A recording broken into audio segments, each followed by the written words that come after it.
Feuds on a Map is my working title for a 4X style game, sort of civilization building light, featuring a dice drafting action mechanic and modular boards. Players will explore the boards, gaining certain benefits from the lands they conquer. They will construct different buildings to exploit the land and produce resources such as wood or stone and even some gold. And they will research different technologies that can severely alter the course of the game. And also fight their fellow players for control of territories. The game takes about an hour to play, and when you start out, players start with one territory and place 3 of their units in this territory, exploring their first exploration token, which provides some kind of benefit. For instance, extra units or extra resources to use. You also start out with one hut, the basic building, which will produce more wood for you every round. And in the rounds to follow, players will explore more of the map, gaining more exploration benefits and also controlling more territory in which to construct buildings. And as the turns progress, you will not only build huts to collect resources, you will also build markets, towns, and fortifications and temples.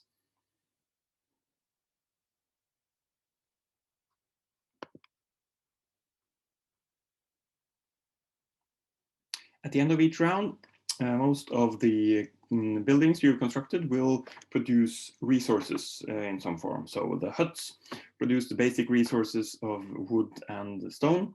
Markets produce gold, and towns produce extra units.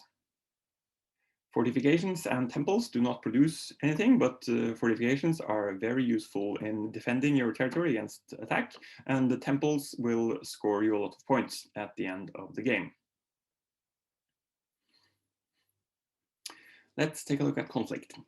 So combat resolution is quite simple. The attacker and the defender both use one die and add the total number of units to the die roll, and that's your total battle score. And the highest total wins the battle, inflict damage on the opponent, and also both sides will take damage or casualties based on the total value of their opponent's combat score.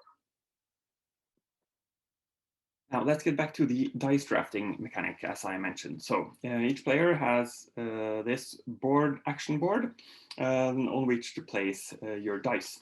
So you start out with 3 dice, and as you build towns on the map, you will have more dice to roll. So the game will progress and accelerate as it goes along.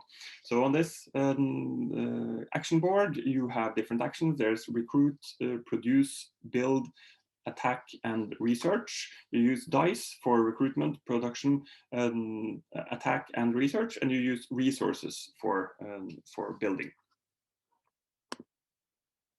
Let's see a sample turn.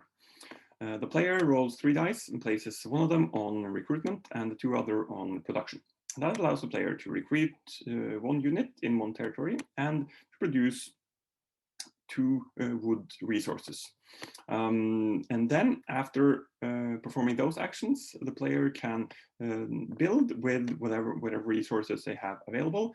In this case, the player can first spend 2 wood to construct a hut, and then you can spend 2 stone, 2 wood, and 2 units to construct a town.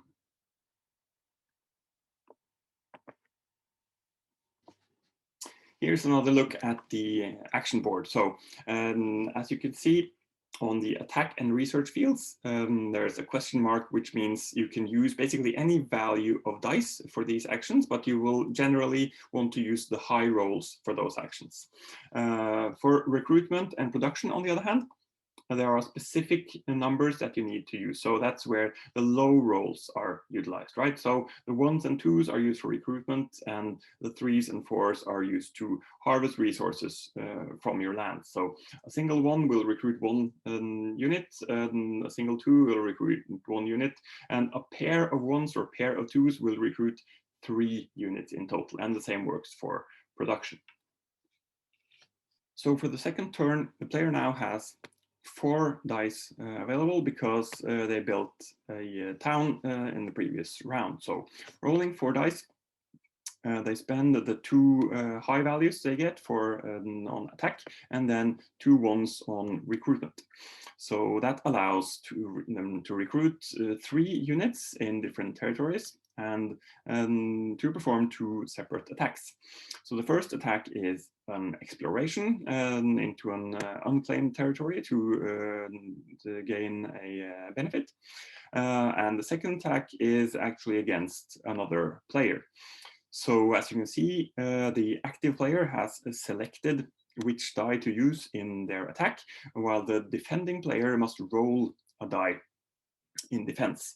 So defense is difficult and unpredictable, which increases the use of fortifications and troop building up troops.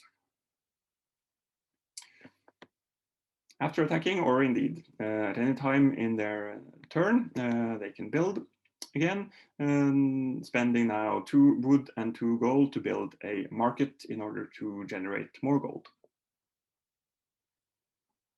So players start out their turn by rolling all their dice and then placing them as they wish to spend them during the turn.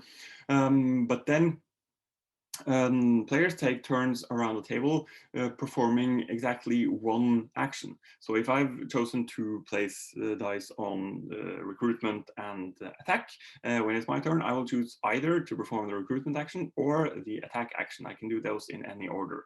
And buildings and building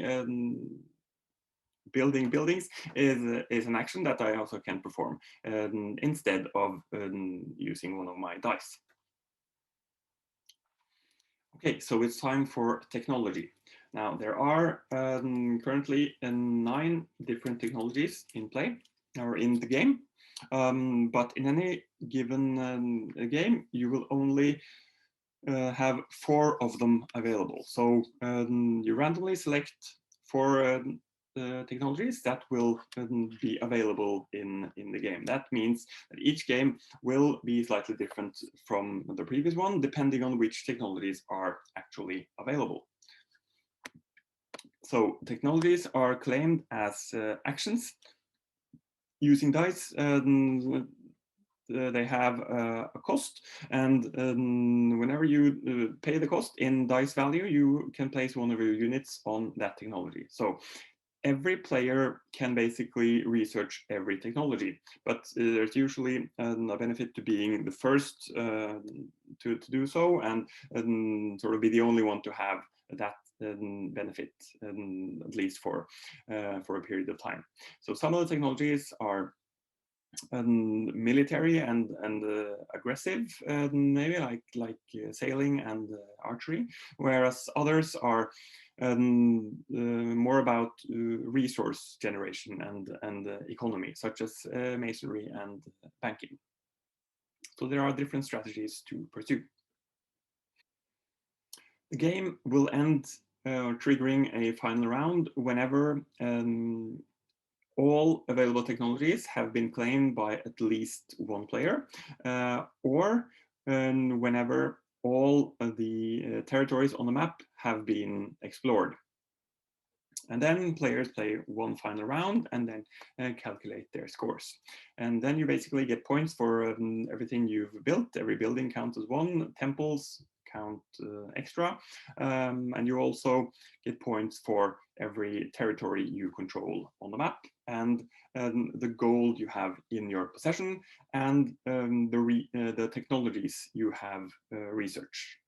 So adding up all of that gives you a total score, and the player with the highest total score is obviously the winner. So I've created this game because I want such a game to exist. Now, of course, it looks like a bunch of other games and borrows mechanics and the principles from other games, but really a 4X style game like this, where you explore the map, fight over territories, and that plays in less than an hour or about an hour. There aren't really any out there.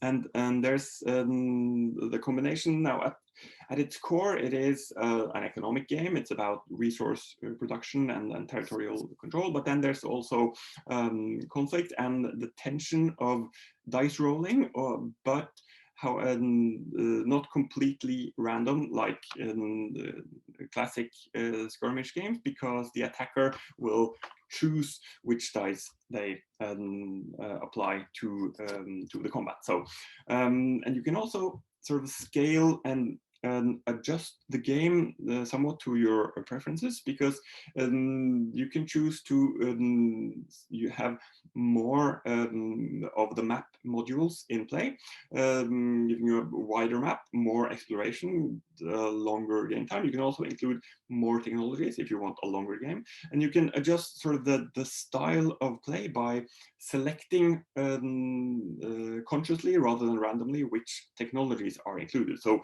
if you want sort of an aggressive head-to-head experience, you would add archery, cavalry, sailing. Whereas if you want sort of more of a peaceful exploration and